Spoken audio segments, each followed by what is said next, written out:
Welcome to this explainer. Okay, today we are diving headfirst into something called the Morrow Books mystery. You know, it's one of those stories that starts super quietly, literally just a piece of paper tucked behind a bookstore register, but then, well, it rapidly explodes into an absolute masterclass on journalism, cognitive bias, and high-stakes decision-making. We begin with a seriously compelling hook from a draft manuscript. It's written by a journalist named Sasha Petrov, and she is investigating Morrow Books. Now, this is a beloved 41-year-old independent bookstore run by a guy named Ezra Whitfield. According to Petrov's reporting, hidden right there behind the register is a highly controversial piece of butcher paper. Two former staff members claim this paper is actually a secret blacklist. They allege it contains the names of authors, specifically women who had years ago been associated with negative reviews of a novel Whitfield himself wrote, and they claim the store absolutely refuses to stock these authors. So right away, we are hit with the central conflict of this whole thing. Is Ezra Whitfield deliberately, maliciously punishing authors based on ancient grudges, or is this simply benign industry memory? Because let's think about it, independent bookstores survive by curating their shelves, right? They literally can't stock everything. So is it malice, or is it just a buyer relying on his own aesthetic judgment, remembering which authors simply don't resonate with him or his local customers? It's a tough call. And to make it trickier, we've got two former employees, Iris Tomlin and Adelaide Cho, who are absolutely adamant that this blacklist exists. They even describe it independently, from completely non-overlapping years working there. But then on the flip side, we have Leela Hansen. She's an older employee who totally pushes back, insisting that during her time at the store, Ezra's decisions were purely aesthetic. In fact, she says he took incredible risks to champion unknown authors. And then, well, you have another employee, Marcus Weiss, sitting uncomfortably right in the middle. He heavily hedges his statements, kind of saying that conversations happened, but completely refusing to confirm any definitive 14-year pattern. The file just utterly refuses to give us an easy answer. And just to make matters even more intense, the stakes suddenly skyrocket. The magazine receives a formal letter from Olivia Vance. She's an attorney at Vance Mahler LLP representing Ezra Whitfield, and she warns of severe consequences if the magazine publishes these claims. She totally dismisses them as just the words of disgruntled former employees. So the legal exposure here, it is very, very real. Going ahead and publishing this piece could literally mean a devastating lawsuit. Section 6, Enter the Editor, the 13-Day Cascade. Okay, let's pull back the curtain a bit here, because this isn't actually just a real-world journalistic scandal. It is, in fact, a highly rigorous high school simulation. That's right, you, the student, are placed directly into the hot seat as the editor of record for Loose Leaf magazine. You aren't just passively reading a story. You have to make the hard call on whether to publish it. So let's trace how this all builds. Evidence doesn't just arrive all at once in a neat little package. It drops day by day. On day 2, you read the first manuscript. By day 5, bam, that lawyer's letter lands on your desk. On day 6, the fact-checker returns with 14 confirmed items, but also 14 major problems. The tension continuously escalates. New evidence, counterstatements, open letters, they all keep dropping into your file, forcing you to constantly reevaluate everything you thought you knew.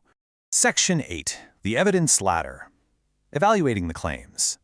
So, how exactly do you teach a student to evaluate a messy, complicated file like this without just relying on their gut feelings? Well, you force them to confront the raw data. The absolutely crucial point here is this evidence hierarchy. It essentially forces students to rank claims based on their epistemic weight. Notice how a signed letter from a lawyer, that's tier 1, solid documentary evidence. 2 witnesses saying the exact same thing, that drops to tier 2. But what about that super provocative rumor about exactly 14 targeted authors? Well, that relies solely on one single person's memory. So that is a tier 3, single source claim. And this is where it gets fascinating, because students quickly realize that the most explosive, headline-grabbing parts of a story often rest on the weakest tiers of evidence. Then, on days 5 and 9, students undergo what the simulation calls an independent frame decision. Basically, they have to officially state their editorial stance. They have to bind a reading. But here is the absolute genius part of this system. They also have to set a strict falsification condition, meaning they literally must write down exactly what specific future evidence would prove their current stance completely wrong. And after that, they have to steelman the alternative. If you're not familiar, that means writing out the absolute strongest possible argument for the opposing side. It is just an incredible, rigorous exercise in intellectual honesty. And let me tell you, the grading rubric for this is totally unforgiving. If a student just says, "Oh, I'll change my mind if new evidence comes out," nope, that fails as a vague condition. If they say, "If I realize I'm wrong," well, that fails as a tautological condition. They also can't use already falsified, self-insulating, or multi-day compatible conditions. Basically, the editor's binding must be a scientifically testable claim rooted in the documentary record, not just some subjective, wishy-washy guess. Section 12, Confronting Cognitive Biases, the Day 13 Reveal. You see, the simulation isn't just tracking how students read a text, it's actually tracking how they read their own minds. Right from the very beginning, students have to maintain a bias watch log. But importantly, they don't use dry academic psychology terms. Instead, they use what are called field-authentic phrases. These are terms that real working editors actually use in actual newsrooms. For example, they might log instances of first-read lock-in. That's that stubborn tendency to cling to your very first impression of a story. And honestly, we have all been guilty of that one, right? Even when new, contradictory evidence is staring you right in the face. And then comes the Day 13 reveal. At the very end of the project, the students receive a sort of translation key. They suddenly discover that the practical, everyday newsroom vocabulary they've been using all week, it maps directly onto formal cognitive science terms. So, that first read lock-in, it's actually the well-known cognitive bias called anchoring. Let's look at another really powerful example of this.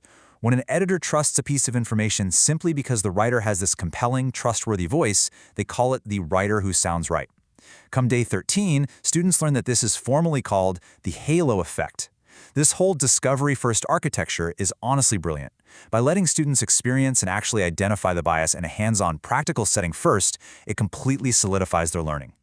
No one is getting overwhelmed with heavy academic jargon right out of the gate. And I've got one more pairing for you just to really reinforce the concept. You know when you only notice the facts that support your already chosen narrative? Well, newsrooms call that finding evidence that fits the line. Science, of course, calls it confirmation bias. By mapping these concepts out this way, the simulation is organically teaching emotional regulation and information discernment under extreme pressure. It literally shows students how their own minds will try to trick them when they desperately want a story to be true. Section 17, the final Galley letter, the ultimate editorial decision. All of this intense cognitive processing leads right to the climax of the whole simulation on Day 12. At this point, there are three very distinct paths available to the editor. First, they can inherit. That means they publish the journalist's exact frame directly accusing the bookstore of a blacklist. Second, they can inherit and mark, meaning they publish the reporting but they aggressively insert editorial hedges to make it super clear what is actually proven and what isn't. Or third, they can completely reject the writer's frame and flat out refuse to publish the piece as written. The editor has to take a definitive stance, and it has to be based entirely on those tiers of evidence we talked about. But here is the kicker. Getting a perfect grade isn't about just picking the safest option. The system uses what it calls the calculated risk architecture. To get an exemplary score, a student actually has to take a calculated risk. They have to defend a non-default editorial choice, they have to prove it using a continuous signal of evidence across multiple days of the cascade, and they have to clearly name their falsification condition. They absolutely cannot just play it safe, they have to prove exactly why they're making the hard call. Now, as we look at the source material as a whole, the thing that really stands out is its stubborn ambiguity. Near the end, Ezra Whitfield releases an open letter where he utterly refuses to validate the accusations, but he also refuses to apologize for his 41 years of aesthetic choices. He simply states, and I quote, "The shelves can be visited, the cat is on the green chair." That's it. The simulation impartially refuses to tell the student who is right and who is wrong. There is simply no single magical correct answer hidden in the files. There is only a carefully defended editorial decision based entirely on how you weigh the evidence. And this brings us to a really crucial realization. The true subject of this explainer isn't just some bookstore in a small city, it's actually the architecture of our own judgment. We are all editors of the information we consume every single day. So I want to leave you with this final thought to chew on. If you were handed this incredibly messy, contradictory file under the intense pressure of legal threats, deep uncertainty, and your own invisible cognitive biases, whose story would you publish?